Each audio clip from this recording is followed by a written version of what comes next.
Oman adalah negara kecil yang terletak di ujung tenggara semenanjung Arab, penuh dengan keajaiban alam dan keindahan arsitektur yang menakjubkan. Tapi banyak hal tentang Oman yang tidak diketahui dengan baik.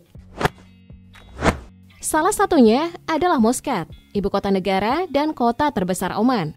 Bahasa resmi Oman adalah bahasa Arab dan mata uang resminya adalah Rial atau OMR. Oman dianggap sebagai negara Arab merdeka tertua. Negara yang dapat julukan Mutiara Arab ini ukurannya sedikit lebih kecil dari Polandia dan terbatas pada perbatasan Yaman di barat daya, Laut Arab di selatan dan timur, Teluk Oman di utara, dan Uni Emirat Arab di utara.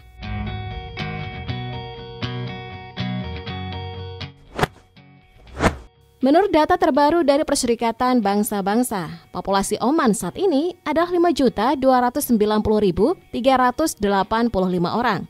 Menurut perkiraan PBB, populasi Oman 2020 diprediksi menjadi 5.106.626 orang pada pertengahan tahun.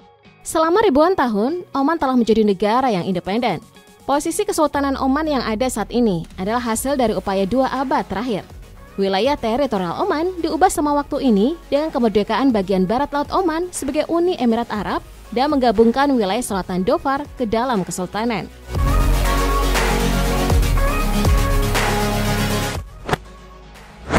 Selain kaya akan sejarah, Oman juga kaya akan budaya. Salah satu komponen paling penting dari budaya dan sejarah Oman adalah pohon kemenyan. Resin harum ini berasal dari kulit pohon spesies Boswellia dan biasa digunakan dalam dupa dan parfum. Pohon kemenyan memiliki sejarah panjang sejak sebelum kelahiran Kristus, ketika para pedagang menggunakannya sebagai bentuk pembayaran. Di sisi lain, pohon kemenyan adalah simbol perdamaian bagi masyarakat Oman.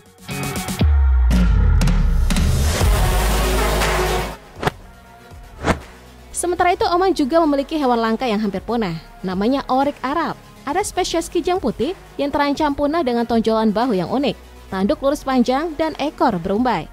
Bulu kijang Arab berwarna putih bercahaya dan berfungsi memantulkan sinar matahari. Bagian bawah dan kaki berwarna coklat dan garis-garis hitam di bagian kepala dan leher, di dahi, di hidung, dan mulai dari tanduk ke bawah, melintasi mata hingga ke mulut. Kukunya berbentuk seperti sekop dan melebar, membuat hewan ini bisa berjalan di tanah berpasir. Oryx Arab memiliki tanduk bercincin yang panjang, lurus, atau sedikit melengkung dengan panjang 2 hingga 4,9 kaki, atau 60 hingga 150 cm. Oryx Arab tinggal di padang pasir semenanjung Arab yang paling terkenal di Oman. Karena kepopularannya itu, hewan nasional negara Oman itu dinobatkan sebagai nama dari pompa bensin Oman yang terkenal di sana.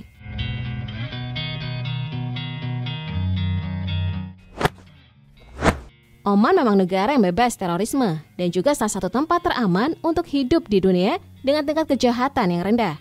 Di negara Oman, keamanan wanita umumnya sangat dijaga, bahkan dapat pergi sendirian di malam hari jika mereka mau. Perempuan menikmati hak yang sama dengan laki-laki, termasuk hak untuk mengemudikan mobil dan memilih di Oman.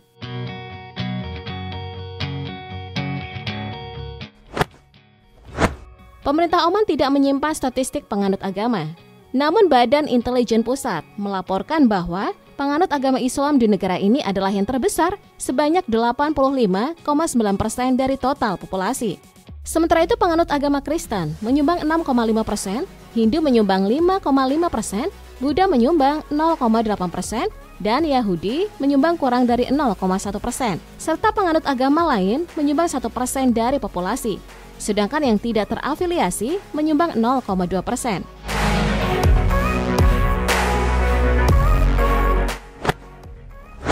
Jika melihat peta Oman, terlihat seperti semenanjung kecil dalam arti dikelilingi oleh air dari 3 arah yang berbeda, utara, timur, dan selatan. Dilengkapi garis pantai yang panjang dan kedekatannya dengan 2 teluk penting, yaitu Teluk Arab dan Teluk Oman, serta kedekatannya dengan Laut Oman dan Samudra Hindia. Hal ini membuat orang Oman beralih ke pembuatan kapal sebagai salah satu pekerjaan utama dan sumber pendapatan mereka. Orang Oman tidak hanya mempraktekkan industri pembuatan kapal, tetapi mereka menyempurnakannya. Kapal mereka akan berlayar keliling dunia dan beberapa kota pesisir Oman seperti Sur secara global dikenal sebagai pusat perbaikan kapal. Hari ini, Oman dianggap sebagai beberapa pembuat kapal terbaik di dunia.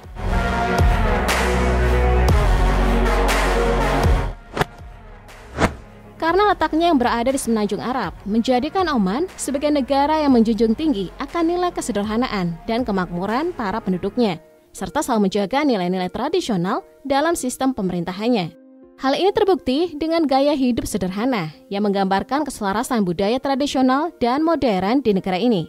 Sehingga faktor inilah yang membedakan karakteristik negara Oman dengan negara-negara di Timur Tengah seperti Uni Emirat Arab, UAE, dan juga Arab Saudi.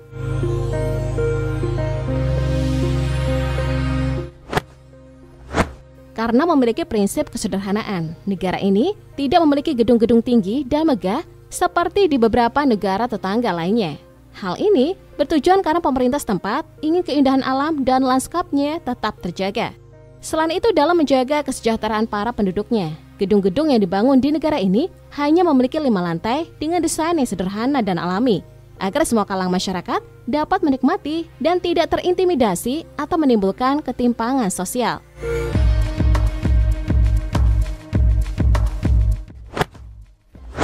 Oman adalah salah satu negara makmur di Timur Tengah yang mampu menghasilkan 900.000 barel per harinya. Minyak bumi dan gas alam merupakan pemasok pendapatan negara yang utama. Namun hal itu tak membuat Oman menjadi negara yang tampak kaya. Keuntungan yang didapat dari sumber daya alamnya itu justru dialokasikan untuk pembangunan infrastruktur yang mampu mendukung kehidupan masyarakat seperti sekolah, rumah sakit, universitas, dan rumah bagi rakyat. Hal ini juga yang membuat Oman dijuluki negara yang berpura-pura miskin. Meski begitu, masyarakat Oman mampu menciptakan keindahan yang sejahtera. Bahkan penduduk kelas bawah pun difasilitasi rumah dan memiliki kendaraan pribadi.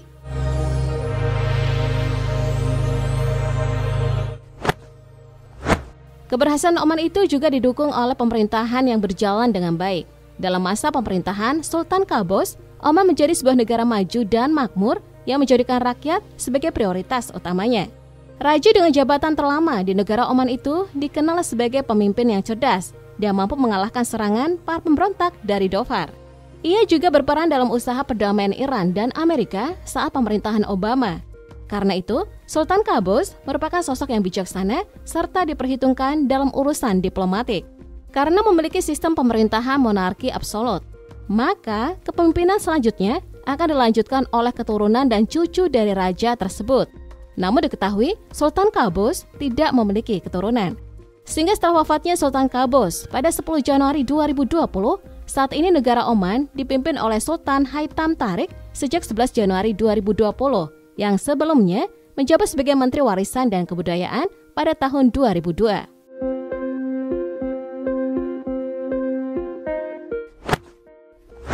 Oman adalah salah satu monarki tertua di dunia, namun memiliki pendekatan yang sangat modern dalam pemerintahannya. Sultan Oman, Sultan Haitham bin Tariq, yang naik tahta pada 2020, telah melakukan reformasi besar-besaran dalam bidang politik, sosial, dan ekonomi. Langkah yang diambil antara lain memperkuat peran parlemen, menghadirkan lebih banyak partisipasi masyarakat, serta menggalakkan diversifikasi ekonomi negara. Oman juga sudah mengadopsi kebijakan inklusi sosial dan kesetaraan gender, dengan memberikan perhatian terhadap pendidikan dan kesehatan masyarakatnya.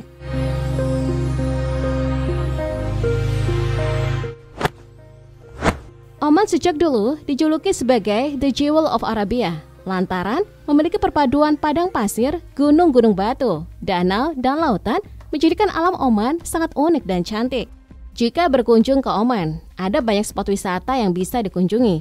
Salah satunya adalah kota Tua Muscat. Wisatawan bisa merasakan suasana kota dengan pemandangan yang artistik. Masjid Agung Sultan Qaboos juga menjadi tempat wajib untuk didatangi. Memiliki luas bangunan 40.000 meter persegi, masjid ini juga menjadi urutan 11 masjid terbesar dan termegah di dunia.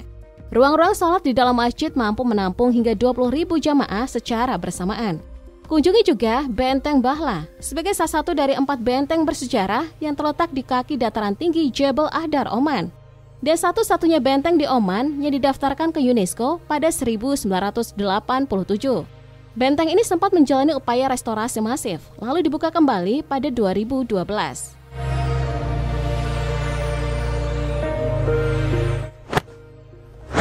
Tak hanya bangunannya, Oman juga memiliki kuliner khas yang selalu dicari. Salah satunya adalah kapsa. Kabsa adalah hidangan nasi yang dinikmati oleh seluruh negara Teluk Semenanjung Arab. Kuliner ini sangat dipengaruhi oleh biryani Persia dan India. Kabsa memanfaatkan air yang digunakan untuk memasak ikan atau daging dan menggunakannya kembali untuk memasak nasi bulir panjang yang dibumbui di dalamnya. Hidangannya bisa dibuat dengan ayam, domba, daging unta, ikan, atau bahkan udang, truffle, atau daging bebek. Daging atau ikan biasanya diletakkan di atas nasi dan seluruh hidangan disajikan di piring besar. Dimaksudkan untuk dibagikan dan dimakan dengan tangan. Meskipun berasal dari Yaman, kombinasi nasi dan daging tradisional ini sangat populer di Qatar dan Arab Saudi yang dianggap sebagai hidangan nasional.